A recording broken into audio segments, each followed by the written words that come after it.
நம்முடைய தத்துவம் தெளிவாக சொல்லுகிறது, நீ ஒரு செயல் செய்தால் அந்த செயலினுடைய பயனை நீ அனுபவிக்கவே வேண்டும். இதுதான் நம் கண்ம கொள்கை.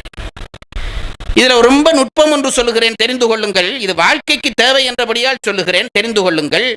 நாம் 3 விஷயங்களாலே செயல் செய்கிறோம். ஒன்று, உடம்பாலே செயல் செய்கிறோம். ஒருவருக்கு அடிக்கிறோம், அது உடம்பாலே செய்கிற செயல். ஒருவரை வாயாலே நோக திட்டுகிறோம், நீ எல்லாம் ஒரு மனுஷனா, எரும மாடு போ.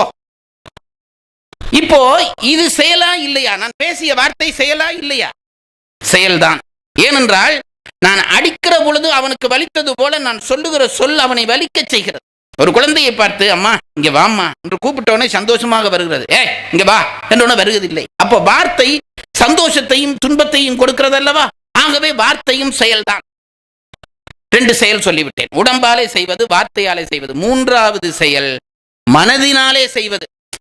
நம்ம விட ரொம்ப பலசாலி பெரிய மனுஷன், அவரை ஒன்றும் பண்ண முடியல, அடிக்கவும் முடியல, வார்த்தையாலே திட்டவும் முடியல. மனதுக்குள்ள இவனுக்கு ஒரு சந்தர்ப்பம் வரட்டுன்னு நான் பார்க்கிறேன்.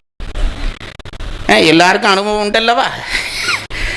நம்ம விட பெரியவர், நேரா திட்ட முடியாது, நேரா அடிக்க முடியாது. மனதுல அவனுக்கு 4 அடி அடிக்கிற மாதிரி நினைக்கிறோமா இல்லையா? இது மனதாலே செய்கிற செயல். இதுதான் திரிகரண சுத்தி என்று சொல்வார்களே. 3 கரணத்தினாலும் செயல் செய்யலாம். இப்போ நீ ஒருவனுக்கு அடிக்கிறாயா, இது உடம்பாலே செய்த செயல். இந்த அடி உனக்கு திருப்பி ஒரு தரம் விழும், மறந்து போகாதே. அதுபோல வார்த்தையாலே ஒருவரை திட்டுகிறாயா, வார்த்தையாலே திட்டினால் ஏதோ ஒரு பிறவியிலே அந்த திட்டுதல் உனக்கு வார்த்தையினாலே திருப்பி உன்னை வந்து சேரும். நான் இதை ஏன் சொல்கிறேன், இவ்வளவு அழுத்தமாக சொல்கிறேன் என்றால், இந்த விதி கொள்கை தெரிந்து விட்டால் நமக்கு பகை வராது. நம்மை ஒருவன் அடிக்கிறான் என்றால், இது இப்ப இவன் அடிச்ச அடி இல்லை, நான் எப்போவோ யாருக்கு அடிச்ச அடி நினைச்சு பாருங்க, பகை போயிடும். யாராவது நம்மை திட்டுகிறான் என்றால், இது இவன் திட்டுகிற திட்டு இல்லை, நான் இதே போல யாரையோ திட்டி இருக்கிறேன் என்று நினைத்து விட்டால் விதி சமப்பட்டு போய். இப்ப நான் கேட்கிறேனே, இது 2ம் சரி. மனதாலே நான் நினைக்கிற எண்ணங்கள் எப்படி எனக்கு செயலாக திருப்பி வந்து என்னுடைய சேரும்? நான் என்னுடைய ஆசிரியரிடம் பாடம் கேட்டேன். எனக்கு இது ஒரு பெரிய கேள்வி. அப்ப அந்த நாட்களிலே நான் அவரிடம் பாடம் கேட்கிற நாட்களிலே படுத்தால் காலையில எழும்பும் வரைக்கும் தொடர் கணாக்கள் காணுவேன். நான் படுத்தா எழும்பும் வரைக்கும் கணா, எழும்பிட்டு திருப்பி படுத்தா அதே கணா தொடர்ச்சியா வரும். ஆச்சரியமா இருக்கும். கனவு கண்டு களைச்சு போய் விடுவேன். ஒரு நாள் என் ஆசிரியரிடம் போகிற பொழுது இந்த கனவை பற்றி தெரிந்து கொள்ள வேண்டும் என்று போகிறேன். அன்றைக்கு இந்த பாடம் அவர் எனக்கு சொல்லுகிறார். என்ன சொல்லுகிறார்? மனதிலே நாம் சில பேரை பற்றி, சில பேருக்கு தீங்கு செய்வதாக நினைக்கிறோம், சில பேருக்கு நன்மை செய்கிறதாக நினைக்கிறோம் அல்லவா? நன்மை செய்யவும் நினைக்கிறோம். என் அக்கா பெண்ணுக்கு கல்யாணம், என்னால ஏதாவது கொடுக்க விருப்பம், மனைவி கொடுக்க விடுறாள், இல்லை இவள் மட்டும் இல்லாட்டி ஒரு 10,000 ரூபாய் கொடுக்கலாமே என்று நினைக்கிறேனே, அது நன்மை. அப்போ நன்மை தீமை மனதாலே செய்கிறோம் அல்லவா? அந்த வினை எப்படி கழியும் என்றால் கனவிலே கழியும் என்று நம்முடைய தத்துவக்காரர்கள் எழுதினார்கள். அதனாலதான் நான் சொல்லுறது ஒன்று, நிறைய கனவு காணுகிறீர்களா? அப்படி கனவு காண்டால் உங்களுடைய வினை கழிகிறது என்று நினைத்துக் கொள்ளுங்கள். சில பேருக்கு அப்படி வரும், வினை முடிகிற காலத்திலே கனவாக வரும். ஏனென்றால் எண்ணங்களாலே செய்த வினைகள் எல்லாம் கனவிலே தான் கழியும் என்று தத்துவாசிரியர்கள் எழுதுகிறார்.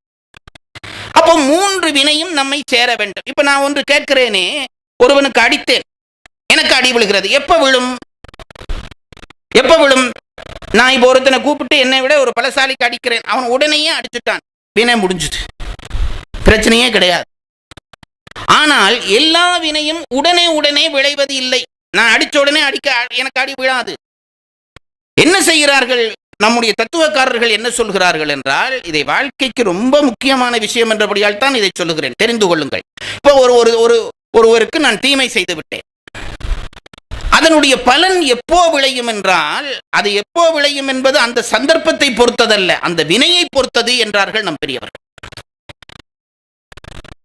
ஒரு வினைக்கான எதிர்வினை உடனே விளையலாம், சில நேரத்தில் உடனே விளையலாம், சில நேரத்திலே ஒரு 10 நாள் கழிந்து விளையலாம், சில நேரத்திலே அடுத்த பிறவியிலே விளையலாம், சில நேரத்திலே 10 பிறவி கழிந்து கூட விளையலாம்.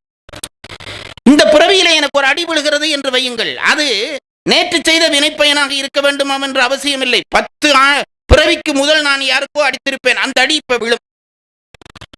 இதை புரிந்து கொள்வது ரொம்ப கடினம்.